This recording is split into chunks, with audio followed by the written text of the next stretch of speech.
નમસ્કાર, આપ સૌનું સ્વાગત છે તમારા ફેવરેટ એન્ટરટેનમેન્ટ શો મોજ મસ્તીમાં. હું છું તમારી સાથે કોમલ અગ્રવાલ અને આજે લઈને આવી છું બોલિવૂડની દુનિયાની ગરમાગરમ અને મસાલેદાર ખબરોથી ભરપૂર એક ધમાકેદાર એપિસોડ. તો બોલિવૂડમાં શું ચાલી રહ્યું છે નવું, ક્યાં સ્ટાર્સ છે હાલ ચર્ચામાં અને કઈક ફિલ્મો બનાવે છે હેડલાઇન્સ અને કોના વિડીયોએ સોશિયલ મીડિયા પર મચાવ્યો છે ધમાલ. આજના શોમાં સ્ટાર્સના વાયરલ મોમેન્ટ્સ, નવી ફિલ્મોના મોટા અપડેટ્સ અને ગોસિપની દુનિયાનું ફૂલ મસાલા. તો બસ તૈયાર થઈ જાઓ એક ફૂલ ઓન એન્ટરટેનમેન્ટ રાઇડ માટે, કારણ કે અહીં મળે છે તમને મજા, મસ્તી અને મનોરંજનનો ટ્રિપલ ડોઝ.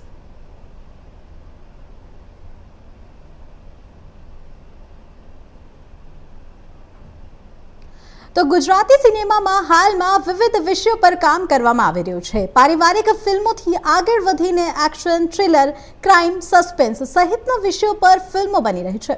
ત્યારે પૌરાણિક કથા અને હોરરનો અદ્ભુત સંગમ ધરાવતી ફિલ્મ કબંદા આ મિથ એવકન્સનું નવું પોસ્ટર રિલીઝ કરીને રિલીઝ ડેટ જાહેર કરવામાં આવી છે. ફિલ્મનું નવું ખતરનાક પોસ્ટર રિલીઝ કરીને મેકર્સે લખ્યું છે કે ક્યારેક તમારી આંખો જે જુએ છે એ દેખવું ના જોઈએ. અને એક એવી વાર્તા જેના મૂળિયો પૌરાણિક કથાઓમાં જ છે અને પૂર્વજન્મ અંધકારમાં કબંદા 19 મે 2026ના રોજ વિશ્વભરમાં રિલીઝ થશે. ફિલ્મના વાર્તા એક એવા મોહક રાજકુમારીની છે જે ભયાનક રાક્ષસ તરીકે પાછો ફરે છે.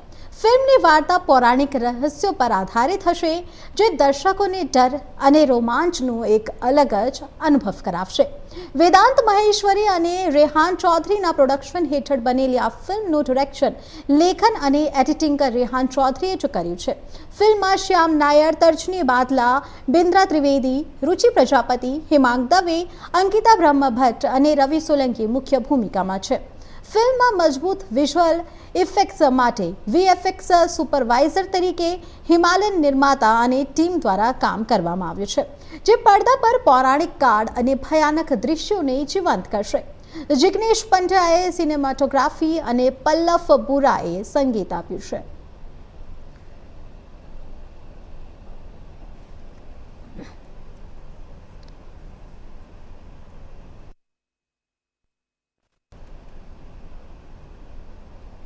બોલિવૂડના દબંગ સ્ટાર સલમાન ખાન અને સાઉથ ઇન્ડસ્ટ્રીની લેડી સુપરસ્ટાર નિવેદિતાનો એક સાથે જોડે જોવા મળશે. આપને જણાવી દે કે નયનતારા પહેલી વખત એક સાથે મોટા પડદા પર જોવા મળશે. તેમની નવી ફિલ્મનું શૂટિંગ મુંબઈમાં સત્તાવાર રીતે શરૂ થઈ ગયું છે. આ ફિલ્મને હાલમાં SVC63 નામ આપવામાં આવ્યું છે, જે એક હાઈ બજેટ એક્શન થ્રિલર તરીકે તૈયાર થઈ રહી છે. ફિલ્મનું નિર્દેશન જાણીતા સાઉથ ફિલ્મમેકર વંશી પૈડીપલ્લી કરી રહી છે, જ્યારે પ્રોડક્શનની જવાબદારી દિલ રાજુ સંભાળી રહ્યા છે. વામશી પૈડીપલ્લી તેમની ફિલ્મમાં ભવ્યતા સાથે મજબૂત ઇમોશનલ સ્ટોરી લાઇન રજૂ કરવા માટે જાણીતા છે. આ ફિલ્મમાં પણ દર્શકોને ધમાકેદાર એક્શન સાથે લાગણીસભર પાત્રોનો સંગમ જોવા મળશે.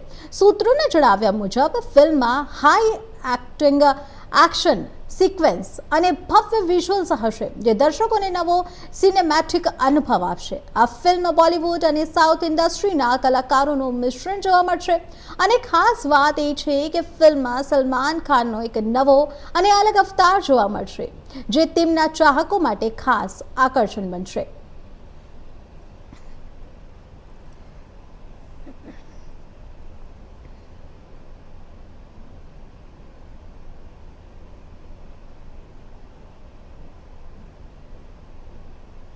હવે નવા સ્ટારના અપડેટની વાત કરવામાં આવે તો 200 કરોડના મની લોન્ડરિંગ કેસમાં બોલિવૂડ એક્ટ્રેસ જેકલિન ફર્નાન્ડીઝને લઈને એક વખત મોટી ચર્ચા સામે આવે છે. આપને જણાવી દઈએ કે તેઓએ આ કેસમાં એપ્રુવર એટલે કે સરકારી સાક્ષી બનવા માટે અરજી કરી છે.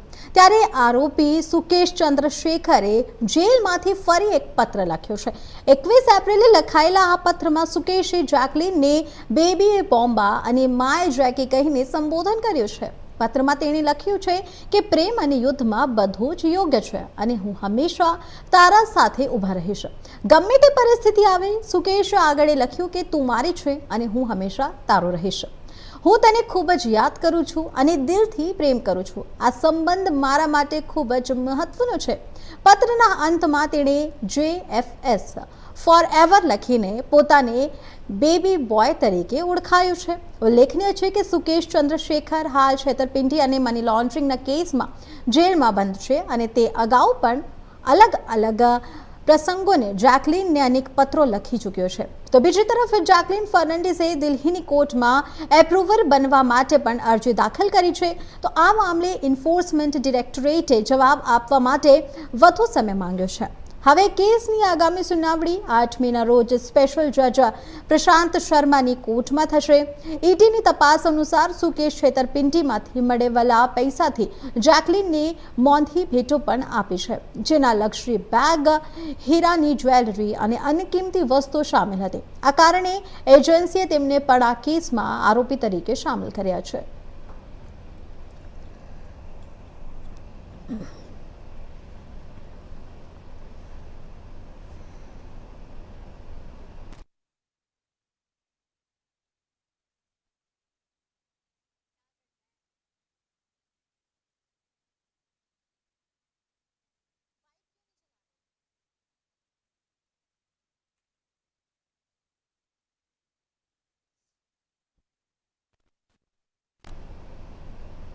હાલ નવા અપડેટની વાત કરવામાં આવે તો ભારતીય સિનેમામાં ઇતિહાસમાં એક એવી ફિલ્મ છે જેને બનાવવી પોતે જ એક સંઘર્ષભરી સફર હતી.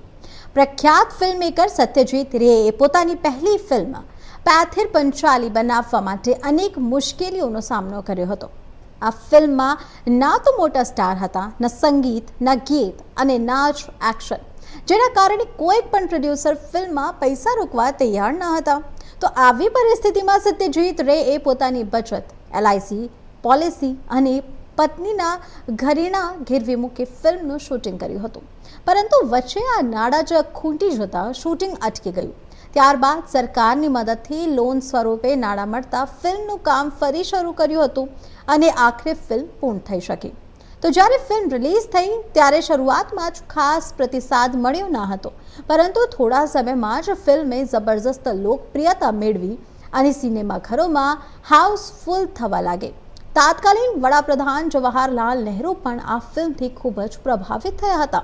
ફિલ્મે નેશનલ એવોર્ડ સાથે આંતરરાષ્ટ્રીય સ્તરે પણ અનેક પુરસ્કારો જીત્યા અને ભારતીય સિનેમાને વિશ્વભરમાં નવી ઓળખ આપી. ઉલ્લેખનીય છે કે સત્યજીત રેનો જન્મ 2 મે 1921ના રોજ કોલકાતામાં થયો હતો અને તેઓ સાહિત્યિક અને કલાત્મક પરિવારમાંથી આવતા હતા. તેમની પહેલી ફિલ્મ પૈથિર પંચાલી બંગાળી લેખક વિભૂતિભૂષણ બંદોપાધ્યાયની નવલકથા પર આધારિત હતી, જેનાથી પ્રેરાઈને રેએ ફિલ્મ બનાવવાનો નિર્ણય પણ લીધો હતો.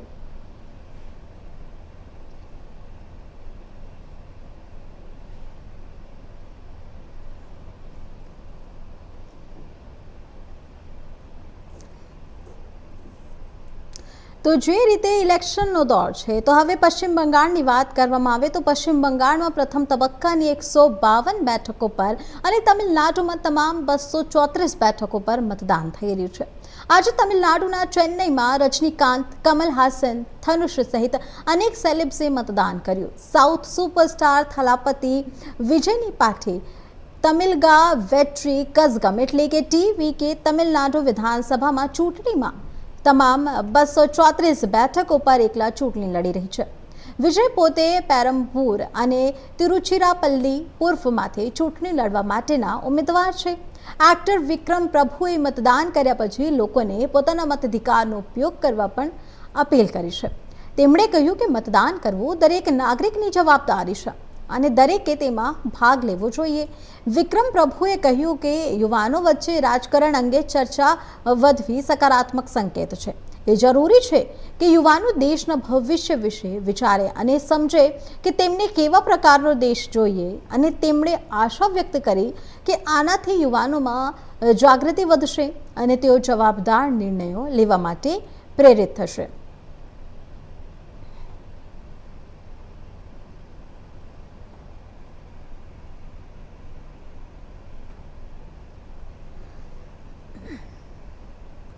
બોલિવૂડના કિંગ ખાન એટલે કે શાહરૂખ ખાનના દીકરા અને ડિરેક્ટર આર્યન ખાનનો એક અલગ અને મસ્તીભર્યો અંદાજ સોશિયલ મીડિયા ઉપર વાયરલ થયો છે. આપને જણાવી દઈએ કે આર્યન ખાન પોતાના નજીકના મિત્ર માહિર મહેતાના લગ્નમાં હાજર થયો હતો, જેના એક રસપ્રદ ઘટના બની. વેડિંગ સેરેમની દરમિયાન કન્યા પક્ષ દ્વારા વરરાજાના જૂતા ચોરાવવાનો પ્રયાસ કરવામાં આવ્યો છે, કેમ કે આ પણ એક પ્રસંગમાં એક લાભ આપવા માટે એક સંગ થાય છે. ત્યારે આર્યન અને તેના મિત્રો જૂતા બચાવવા માટે મેદાનમાં ઉતરી ગયા. આ મજેદાર ખેંચતાણા દરમિયાન આર્યન જૂતા બચાવવા એટલો વ્યસ્ત થઈ ગયો કે તે ગોથું ખાઈ ગયો. જોકે નજીકમાં ઉભેલા લોકોએ તેને તરત જ સંભાળી લીધો. એ છતાં પણ આર્યનને હાર માન્યા વગર ફરી ઊભો થઈ જતા જૂતા લઈને દોડ લગાવી. આ સમગ્ર ઘટનાનો વિડીયો સોશિયલ મીડિયા ઉપર જોરદાર વાયરલ થઈ રહ્યું છે, તો જેમાં આર્યનનો કેઝ્યુઅલ અને કૂલ અંદાજ જોવા મળી રહ્યું છે. તેણે જીન્સ, ટી શર્ટ અને બ્રાઉન જેકેટમાં દેખાયો હતો. આ વિડીયો ઝેસ્ટ ઇવેન્ટ્સ દ્વારા ઇન્સ્ટાગ્રામ પર પણ શેર કરવામાં આવ્યો હતો, જેમાં લખવામાં આવ્યું છે કે આ માત્ર જૂતા ચોરી નહીં, પરંતુ એક મનોરંજન મુકાબલો હતો.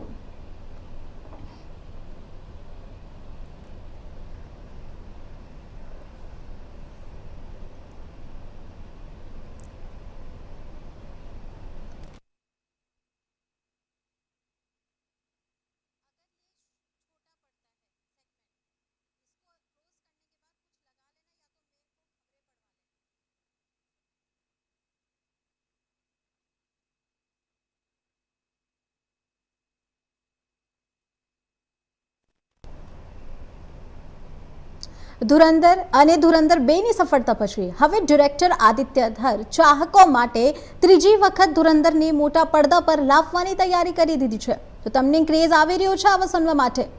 જો કે આ કોઈ ફિલ્મ નહીં હોય, પરંતુ ધુરંધરના બનવાની વાર્તા હશે. મેકિંગ ઓફ ધુરંધરમાં ફિલ્મ મેકિંગ, શૂટિંગની સાથે સાથે ફિલ્મના કલાકારોના ઇન્ટરવ્યૂ પણ સામેલ કરવામાં આવશે. ફિલ્મના ડિરેક્ટર આદિત્ય ધર અવારનવાર પોતાના ઓફિશિયલ સોશિયલ મીડિયા એકાઉન્ટ પરથી ફિલ્મ મેકિંગના વિઝ્યુઅલ્સ શેર કરતા રહે છે. તો રિપોર્ટ્સ અનુસાર ધુરંધર અને ધુરંધર 2 સાથે જોડાયેલા ક્રેઝ એ જોતા જ મેકર્સે તેની મેકિંગની વાર્તા લાવવાનો મોટો નિર્ણય લીધો છે. આ ફિલ્મ આ વર્ષના અંત સુધીમાં રિલીઝ કરવામાં આવશે, જે પછી તેને OTT પ્લેટફોર્મ પર લાવવાની પણ તૈયારી છે. તો આ બાબતમાં નોંધનીય એ છે કે ફિલ્મના OTT પાર્ટનર નેટફ્લિક્સ છે.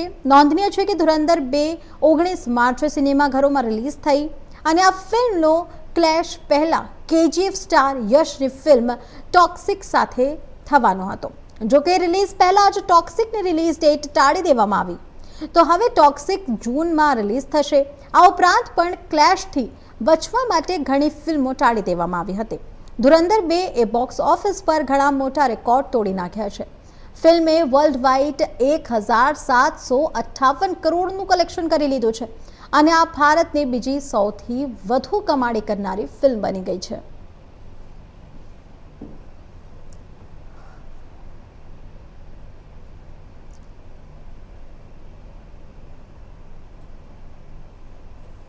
હરિયાણવી એક્ટ્રેસ દિવ્યાંકા સિરોહીનું માત્ર 30 વર્ષની ઉંમરે અચાનક નિધન થયું છે, જેના કારણે ઇન્ડસ્ટ્રીમાં શોકની લાગણી વ્યાપી ગઈ છે. માહિતી મુજબ છેલ્લા કેટલાક સમયથી દિવ્યાંકા કામની અછત અને આર્થિક મુશ્કેલીઓને કારણે તણાવમાં રહેતી હતી. તેણે ગુરુગ્રામ છોડીને ગાઝિયાબાદમાં પોતાના ઘરે રહેવાનું શરૂ કર્યું હતું અને સતત કામ માટે પ્રયત્નશીલ હતી. પરિવારના જણાવ્યા મુજબ ઘટના સમયે દિવ્યાંકા પોતાના રૂમમાં અકેલી હતી. અચાનક હાર્ટ એટેક આવતા તે નીચે પડી ગઈ હતી, જેના કારણે માથામાં અંદરની ઈજા થતાં તેનું અવસાન થયું એ હોવાનું કહેવામાં આવી રહ્યું છે. મળતી માહિતી મુજબ થોડા દિવસો પહેલા તેણે પોતાના એક મિત્ર પાસેથી આર્થિક મદદ પણ માંગી હતી, જે તેને ખબર નથી મળી કે નથી મળી, પરંતુ સિરસામાં તેનો છેલ્લો લાઈવ શો હતો. ઘટના બાદ પરિવાર દ્વારા કોઈક શંકા કે આરોપ વ્યક્ત કરવામાં નથી આવ્યો છે અને પોસ્ટમોર્ટમ વગર જ બીજા દિવસે અંતિમ સંસ્કાર કરવામાં આવ્યો છે. પોસ્ટમોર્ટમ વગર અંતિમ સંસ્કાર પણ એક મોટો સવાલ ઊભા કરી રહ્યા છે.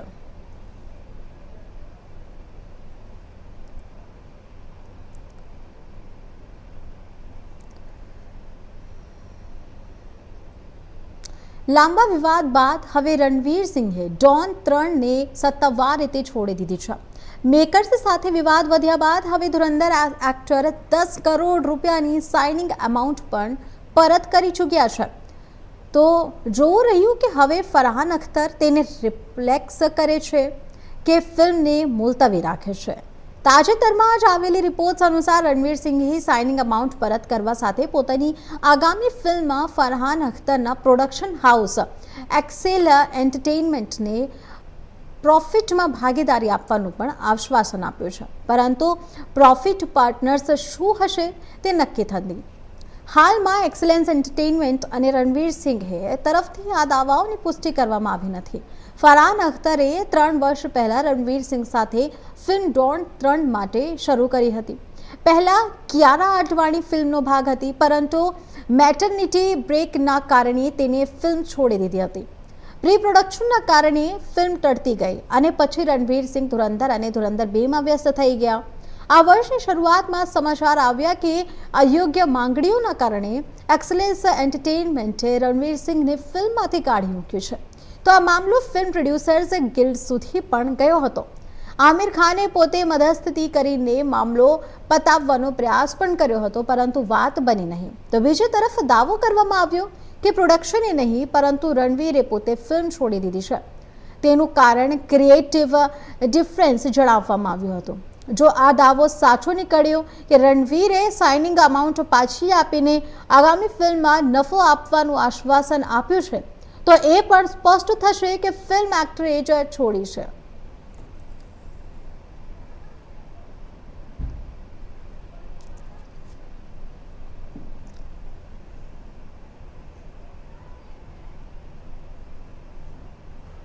એક્ટર કરણ વાહી આ દિવસોમાં પોતાની પ્રોફેશનલ લાઈફ કરતાં પોતાની લાઈફસ્ટાઈલમાં આવેલા મોટા ટેલિવિઝન એક્ટર કરણ વાહી હાલમાં પોતાના જીવનમાં આવેલા મોટા બદલાવને લઈને ચર્ચામાં છે. આપને જણાવી દઈએ કે તાજેતરમાં એક પોડકાસ્ટ દરમિયાન તેમણે પોતાની આધ્યાત્મિક યાત્રા અંગે ખુલાસો કર્યો. કરણ વાહી જણાવે છે કે છેલ્લા 3 મહિનાથી તેણે નોનવેજ ખાવાનું સંપૂર્ણપણે છોડીને શાકાહારી જીવનશૈલી અપનાવી છે અને સાથે જ તુલસીની માળા પણ ધારણ કરી છે. તે વૃંદાવનથી આ માળા લઈને આવ્યો હતો અને તેનો જીવન પર સકારાત્મક પ્રભાવ અનુભવ્યો છે. કરણના જણાવ્યા મુજબ તે છેલ્લા થોડા સમયથી ગંભીર સ્કિન સમસ્યાથી પીડાતો અને તેની સ્થિતિ એટલી ખરાબ થઈ ગઈ હતી કે ચામડી પર ખજવાળ આવતા લોહી નીકળતું હતું, પરંતુ હવે જીવનશૈલી અને ખોરાકમાં ફેરફાર કર્યા બાદ તેને ઘણો આરામ મળ્યો છે. કરણે પણ જણાવ્યું છે કે આધ્યાત્મિક ગુરુઓના વિચારો અને વિડીયો તેના જીવનમાં મહત્વપૂર્ણ ફેરફાર લાવનારા બન્યા છે. તે કહે છે કે હવે તેને અંદરથી શાંતિનો અનુભવ થાય છે. તો બીજી તરફ પોતાની પર્સનલ લાઈફને લઈને ચાલી રહેલી અફવાઓ પર પણ કરણે સ્પષ્ટતા કરી છે. જેનિફર વેંગેટ સાથે તેની સગાઈના સમાચારોને પણ તેણે સંપૂર્ણપણે ખોટા ગણાવ્યા છે. કરણના કહેવા મુજબ બંને લાંબા સમયથી માત્ર સારા મિત્રો છે.